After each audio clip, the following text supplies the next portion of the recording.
नमस्ते दोस्तों। प्रवासी कथाकारों की कहानियों की श्रृंखला में आज सुनिए ब्रिटेन की मशहूर कथाकार दिव्या माथुर की लिखी हुई कहानी त्रिया चरित्रम पुरुषस्य भाग्यम।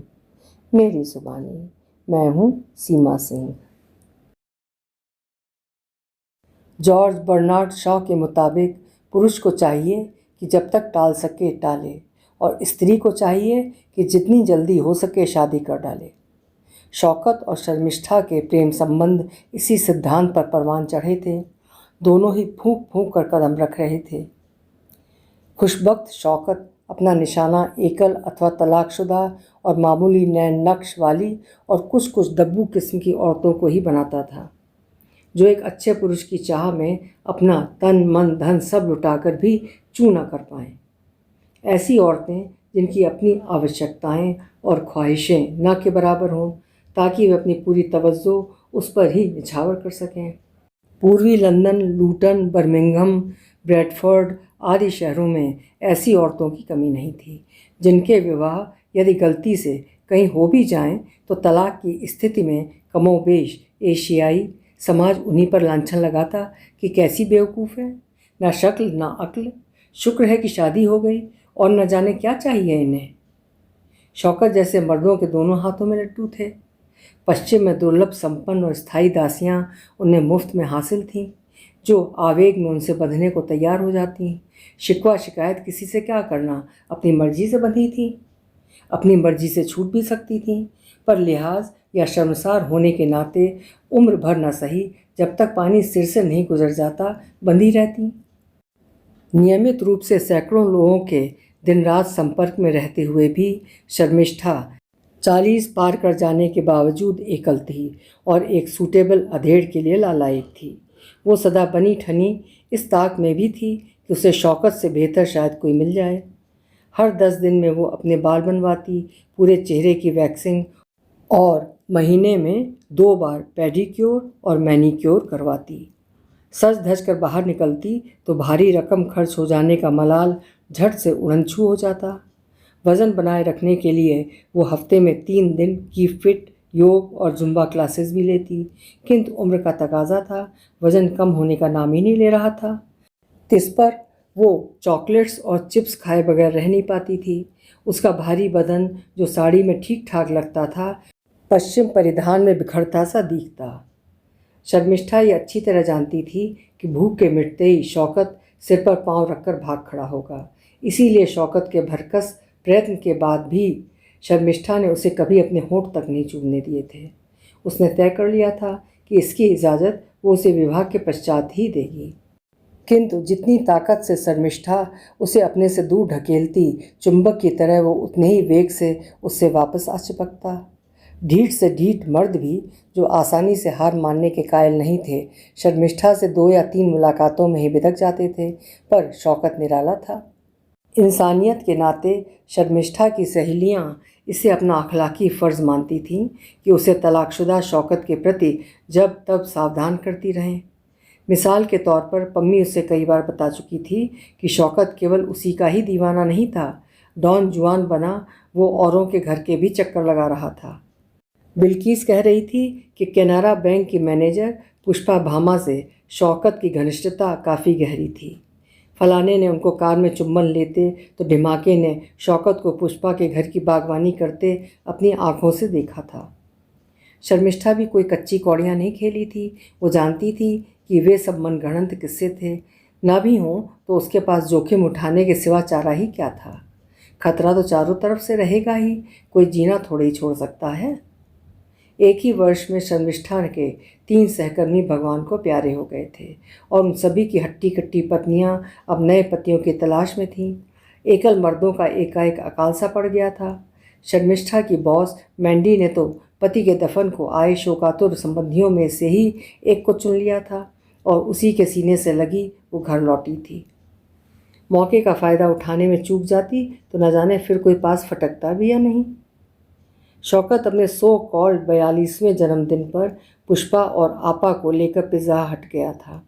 शाम को शर्मिष्ठा ने बिल्किस और सुनीता को शौकत का मजाक उड़ाते सुना था। 42 के आगे एक जीरो और लगा ले बिल्किस, पूरा 420 है वो। खैर, ये तो शर्मिष्ठा को भी अंदाज था कि शौकत 50 से तो ऊपर का ही होगा। उसकी सफारी शर्ट के ऊपर के 2 खुले हुए बटनों के पीछे से खरपतवार से उगे हुए उसके मेहंदी रचे बाल इधर उधर ताक झाँक करते हुए देखे जा सकते थे। वास्तव में उसकी टाँट के सिवा उसके बदन के हर हिस्से पर झाड़ झंकार उगा था। सर्दियों में भी शौकत सफारी सूट पहने घूमता था कि उसके शरीर में कहीं ऑक्सीजन की कमी ना हो जाए।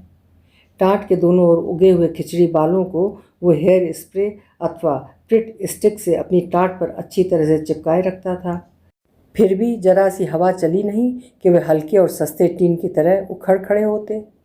हवा को लानत मलानत भेजते और अपने कलफ चढ़े बालों को संभाल संभाल कर जब वो थक जाता तो वो जल्दी से किसी इमारत या कंजर्वेटरी की शरण ढूंढता, चाहे फिर वो किसी की गार्डन पार्टी ही में क्यों ना आमंत्रित हो। बैठक में इत्मीनान से सोफ़ों पर चिपके बूढ़े और बीमार मेहमान पीछे के बाग में चलते हंसी ठट्ठे और चूमा चाटी देख सुनकर भी मन मसोस कर अंधेरी बैठे रहते कि कहीं ठंडी हवा से उनका गठिया ना बिगड़ जाए या दमाना उभर आए। प्रभु शायद उन्हीं की दीनहीन दशा देखकर हवा देवी को भेजते होंगे कि शौकत को बैठक में शरण लेने के लिए मजबूर करें ताकि उनके अक्षम भक्तों का मनोरंजन हो। शौकत के संतरी बाल और काली मूछें माहौल को फौरन रंगीन बना देते थे। शर्मिष्ठा चाहती थी कि शौकत अपनी टाँट मुँह डाले, किंतु उससे ऐसा कहने की उसमें हिम्मत नहीं थी, कहीं वो बुरा न मान जाए। शौकत के यार दोस्त भी ऐसा ही सोचते थे, किंतु लंदन के सदाबहार डिप्रेस्ड वेदर में मनोरंजन का एक साधन कम हो जाना उन्हें मंजूर न था। शौकत एक मंजा हुआ ड्रामेबाज था जिसे शर्मो लिहाज छू तक नहीं गया था। हर पार्टी में वो बिन बुलाए पहुंच जाता था। शर्मिष्ठा ने उसकी इश्कबाजी के कई किस्से सुन रखे थे, किंतु जब तक कोई ढंग का मर्द नहीं मिल जाता खुल्लम खुल्ला चाहे न सही उसे शौकत से ही काम चलाना पड़ रहा था। यकायक सबके सब सधवा हो गए थे। शर्मिष्ठा ने सोचा कि इस क्रिसमस पर वो उसे एक विग उपहार में दे देगी ताकि अपने सहकर्मियों और सहेलियों से उसका परिचय करवाने में उसे शर्मिंदगी न उठानी पड़े। शर्मिष्ठा नॉर्थ सर्कुलर रोड पर स्थित टेस्को सुपर स्टोर की मैनेजर थी।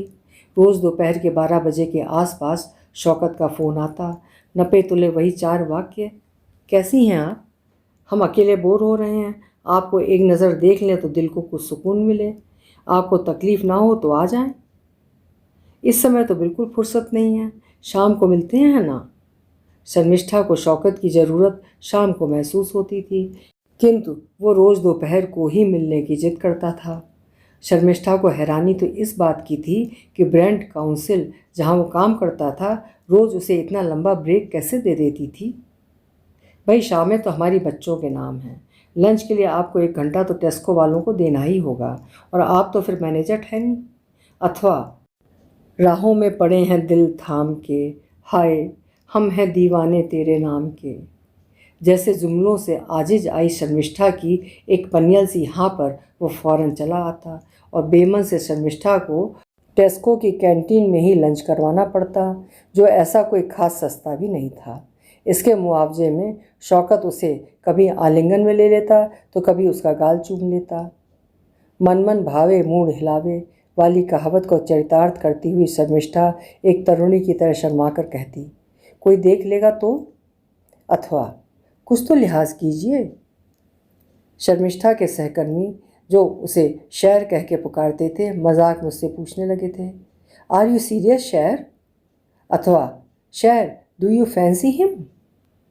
ओ no he is a bit mad. ये कहकर शर्मिष्ठा उन्हें टालती, किंतु वे यही सोचते कि उनका चक्कर गंभीर था। स्त्री चरित्रम पुरुषस्य भाग्यम देवो न जानति कुतो मनुष्य।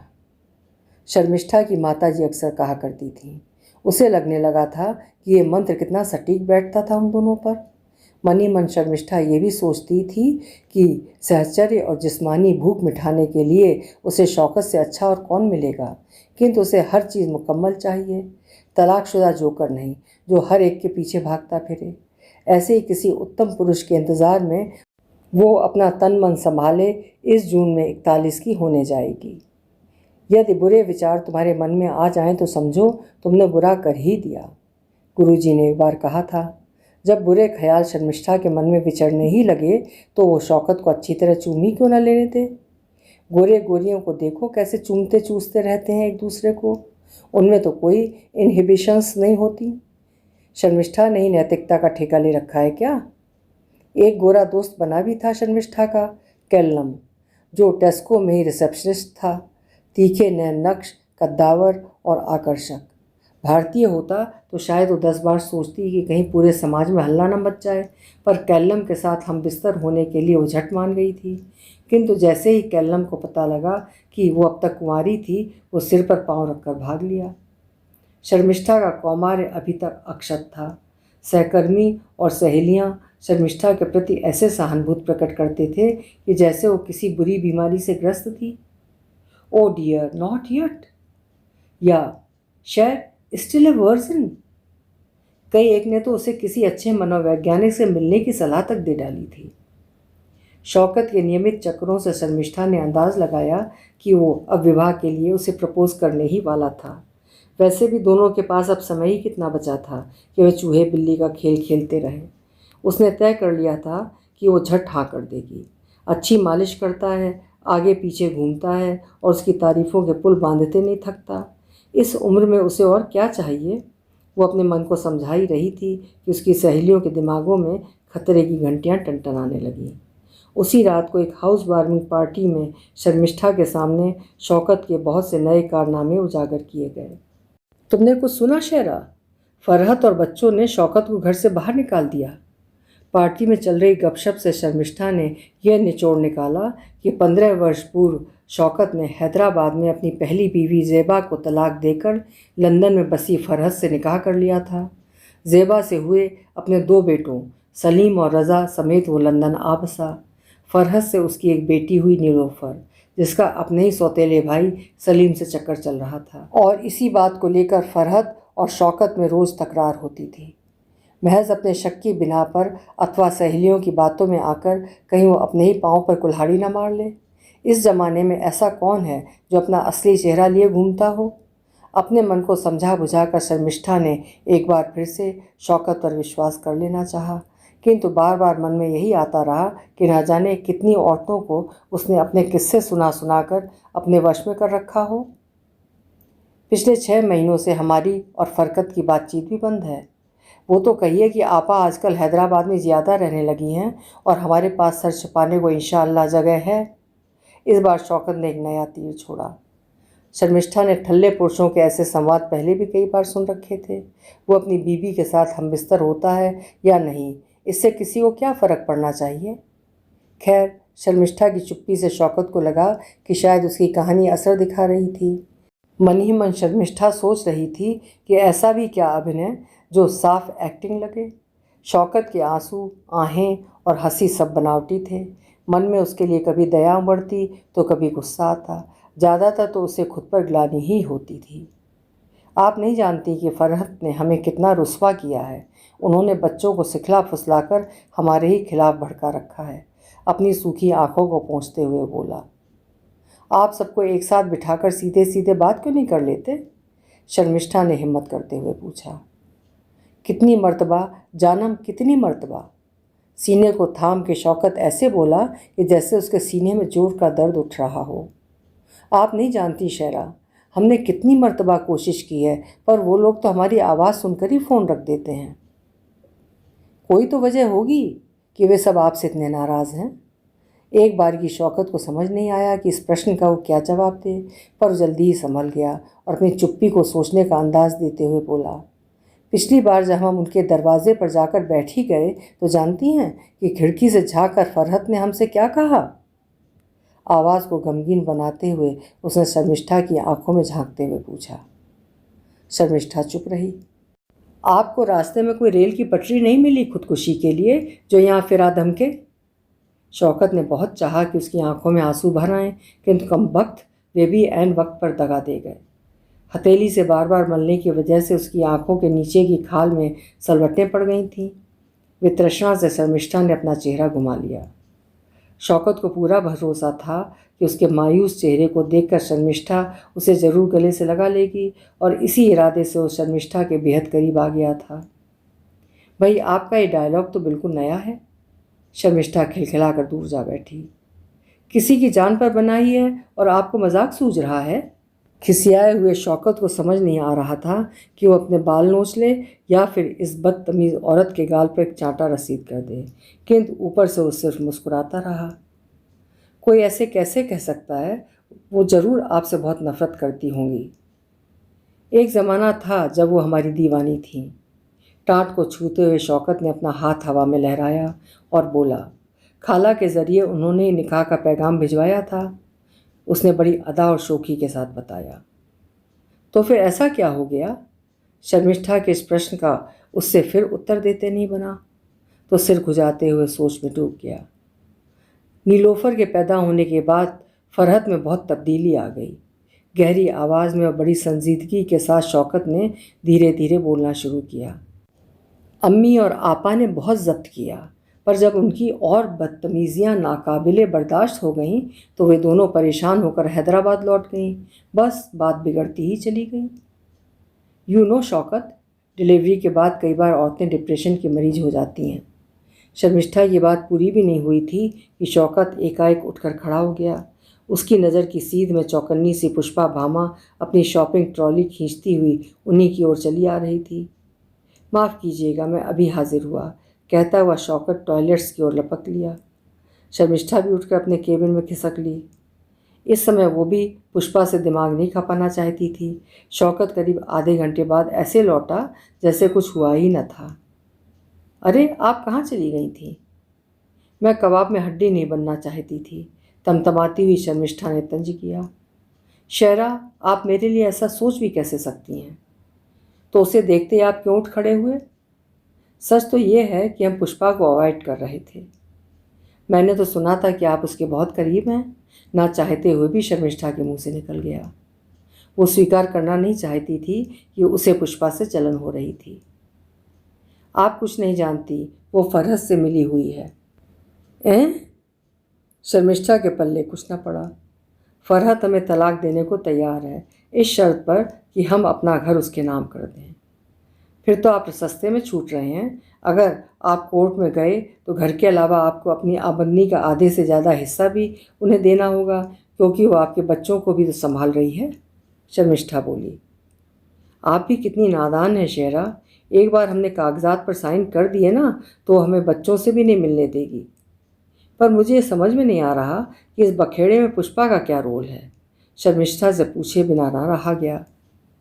वो वकील है भाई, उसी ने तो फरहत को पट्टी पढ़ाई है कि वो कैसे हमारा घर और बैंक बैलेंस हथिया सकती है। खैर, ये आप कहाँ का बखेड़ा ले बैठी।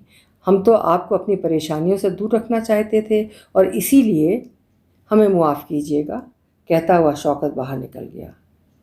शर्मिष्ठा को लगा कि बेचारा शौकत सचमुच ही परेशान था, किंतु उसके बच्चे कोई दूध पीते बच्चे थोड़े ही थे कि माँ के मना करने पर बाप से मुंह मोड़ लेंगे। ये 21वीं सदी है और वे ब्रिटेन में पैदा हुए हैं। दाल में कुछ काला जरूर था। उसी शाम पहली बार शौकत शर्मिष्ठा के घर पर आ धमका। अपना राज खुलता हुआ जानकर शायद वो सब कुछ समेट कर पतली गली से निकल लेना चाहता था। बिना देखे दरवाज़ा खोलकर शर्मिष्ठा पछताई। माथा और गाल चूमते हुए वो जल्दी उसके कंधों तक आ पहुंचा। फिर एक झटके से सोफे पर लिटाकर शौकत ने उसके बदन को यूं दबोचा और खरोचा कि जैसे मुफ्त का बोर्ड लगा देखकर कोई लूट मचाने पर उतारू हो जाए। उखड़ी सांसें और पिघलता बदन संभालती हुई शर्मिष्ठा ने अपने को गुसलखाने में बंद कर लिया। शौकत सॉरी कहता हुआ जल्दी से बाहर निकल गया। शर्मिष्ठा को अपने ऊपर हैरानी हो रही थी कि चाहते हुए भी वो उसे क्यों बर्दाश्त नहीं कर पाई। क्यों उसे अपने ही ऊपर इतनी घिन हो आई। पूरी शाम आधे आधे घंटे में और 12 बजे के बाद एक एक घंटे के अंतराल पर शौकत फ़ोन खड़खड़ाता रहा, किंतु शर्मिष्ठा ने फ़ोन नहीं उठाया। उसे न जाने क्या हो गया था कि उससे बात करना तो दूर, वो उसकी शक्ल भी नहीं देखना चाहती थी। अगले दिन सुबह सुबह वो फिर उसके घर पहुंच गया। शर्मिष्ठा ने दरवाज़ा नहीं खोला और ना ही फ़ोन उठाया। घंटी बजा बजा कर और फिर दरवाज़ा खटखटाते उसने पड़ोसियों तक की नाक में दम कर दिया। Mister, Isn't it obvious that she is not home? पहली मंजिल पर रहने वाली पैट्रिशिया ने खिड़की से अपना सिर बाहर निकालकर शौकत को लताड़ा तो स्टेशन की ओर चल दिया। पर्दे की ओट में खड़ी शर्मिष्ठा ने चैन की सांस ली। वो सोच ही रही थी कि कहीं बाहर चली जाए कि देखा वो सड़क के मुहाने पर ही खड़ा था। क्या करे, उसका क्या भरोसा, रात भर धरना दिए बैठा रहे और ठंड में उसे ठिठुरता देख शर्मिंदा को उस पर रहम आ जाए। शायद यही उसकी मंशा थी। शर्मिष्ठा ने सोचा कि बात खत्म हो गई थी, किंतु हफ्ते भर बाद ही पम्मी के घर एक पार्टी में उनका फिर आमना सामना हो गया। शौकत ढीठ बना शर्मिष्ठा के पास चला आया। हमसे बहुत खफा हैं ना आप? जब तक आप हमें माफ़ नहीं कर देंगी हम आपके कदमों से नहीं उठेंगे। शौकत सचमुच दरी पर उसके पैरों के नज़दीक आ बैठा। अरे भाई, हमें भी तो पता लगे कि किस बात की माफ़ी मांगी जा रही है, पूछती हुई पुष्पा उनके पास आ खड़ी हुई। शौकत का चेहरा हल्दी की गांठ सा हो गया। अरे आप कब आई? शौकत ने उठते हुए कहा। लकीली मीटिंग गॉट कैंसल्ड और पम्मी भी बहुत बुरा मान रही थी, इसलिए आना पड़ा। शर्मिष्ठा जी ने जुम्मे को अपने घर पर दावत दी थी, हम ही कहीं फंस गए, शौकत बोला। शर्मिष्ठा मुंह फाड़े उसका मुंह देख रही थी कि कोई इतना झूठ कैसे बोल सकता था। भाई शर्मिष्ठा जी तो बस बड़े बड़े लोगों को ही दावत पर बुलाती हैं, पुष्पा ने ताना मारा। गुस्से से भरी हुई शर्मिष्ठा पम्मी के पास जा खड़ी हुई। शर्मिष्ठा ने तो हमसे आपको भी बुलाने की इल्तजा की थी, but you know Pushpa ji, हमने बॉदर नहीं किया। शौकत पुष्पा के कान में फुसफुसा रहा था। मेहमानों के हाथी जैसे कान शौकत और पुष्पा की बातों पर लगे थे। अपने ये चोचले मुझ पर तो तुम अजमाओ नहीं शौकत, मुझे तुम बस ये बताओ कि मेरा कर्ज कब चुका रहे हो। यह सुनकर कई मेहमानों की शाम आबाद हो गई। पुष्पा किस कर्ज की बात कर रही थी, जिस्मानी, रूहानी अथवा कर्ज? खैर, उन दोनों के बाहर निकलते ही बाकी के मेहमान भी खिसक लिए। अगले दिन टेस्को के बंद होने का समय हो रहा था और शौकत बिन बुलाए मेहमान की तरह आ टपका और लगा पुष्पा की बुराइयां करने। सुनीता ने फ़ोन पर शर्मिष्ठा को पहले ही आगाह कर दिया था कि शौकत पुष्पा से छिपा छिपा घूम रहा था। आप नहीं जानती शहरा, आपसे मिलकर जो थोड़ा बहुत सुकून हमें नसीब हुआ था वो भी हमारी बदकिस्मती से जाता रहा। Entirely my fault. चेहरे पर मातम का मुलम्मा चढ़ाए वो शुरू हो गया और शर्मिष्ठा बेमन से सुनती रही। शर्मिष्ठा के केबिन की आड़ में खड़ी पुष्पा न जाने कब से शौकत की सारी बातें सुन रही थी। शर्मिष्ठा की नज़र उस पर पड़ी तो उसने शौकत को इशारे से आगाह किया। पुष्पा को देखते वो कूद कर खड़ा हो गया। Pushpa, wait please. इससे पहले कि पुष्पा अंदर आती, शौकत ही उसे धकेलता हुआ बाहर ले गया। दोनों में देर तक खुसर पुसर होती रही। पुष्पा का चेहरा तमतमा रहा था और शौकत उसके हाथ पांव जोड़ रहा था। Where is your cash point? गुस्से में तमतमाई पुष्पा ने शर्मिष्ठा के केबिन में झांक कर पूछा। बाहर बाईं तरफ कार पार्क से पहले, शर्मिष्ठा ने बताया। शौकत का हाथ कसकर थामे हुए पुष्पा लगभग घसीटती हुई उसे लेकर बाहर निकल गई। शर्मिष्ठा ने जल्दी से टेस्को की जैकेट उतारी और बाहर आकर अपनी कार में बैठ गई। वो कहीं दूर निकल जाना चाहती थी। कार का इंजन ऑन किया ही था कि पैसेंजर डोर खोलकर पुष्पा उसके पास आ बैठी। शर्मिष्ठा को डर लगा कि कहीं वो उसकी हत्या के इरादे से तो नहीं आई। कल के ही तो समाचार पत्र में एक खबर थी कि एक औरत ने ईर्ष्यावश अपने बॉयफ्रेंड की सहकर्मी को कुल्हाड़ी से मार डाला था। तुम्हारे सुपर स्टोर में आई हूँ, एक कप कॉफ़ी नहीं पिलाओगी? पुष्पा के इस घनिष्ठ व्यवहार से शर्मिष्ठा को कुछ राहत मिली। यहाँ नहीं, सामने आइकिया कैफ़े में चलकर बैठते हैं। शर्मिष्ठा ने सोचा कि टेस्को के कर्मचारियों के लिए आज का मनोरंजन काफ़ी था। उंगलियों से अपना सिर दबाती हुई पुष्पा पूरे रास्ते चुप रही। सुना है शौकत रोज़ तुम्हारे साथ लंच लेता है? कैफ़े में बैठने की जगह मिलते ही पुष्पा ने पूछा। रोज़ तो नहीं, पर हाँ महीने में 2-1 बार तो आ ही जाता है। इतना हो जाने के बाद भी शर्मिष्ठा सच नहीं बोल पाई। एनीवे, 1 हफ्ते पहले तक वो डिनर रोज़ मेरे साथ किया करता था। पुष्पा ने जैसे हिकारत में भरकर सच उगल दिया था। शर्मिष्ठा को अब समझ में आया कि वो जब भी शौकत से शाम को थिएटर या फिल्म चलने की बात कहती तो क्यों टाल जाता था। बिना एक धेला खर्च किए वो लंच और डिनर महीनों मुफ्त में खाता रहा था। एनी हाउ, मुझे समझ नहीं आया कि तुम्हें उसके घरेलू मामले में पड़ने की क्या ज़रूरत थी। उसे ध्यानमग्न देखकर शर्मिष्ठा पूछी बैठी। क्या मतलब? शौकत बता रहा था कि फरहत तुम्हारी सहेली है। कौन फरहत? शौकत की बीवी, और कौन? फरहत, शौकत की बीवी? तुम्हारा दिमाग तो नहीं खराब हो गया शर्मिष्ठा? हाँ, फरहत और उसके 3 बच्चे सलीम, रज़ा और नीलोफर। तुम क्यों उसका परिवार तोड़ने में लगी हो? शर्मिष्ठा एकाएक फट पड़ी।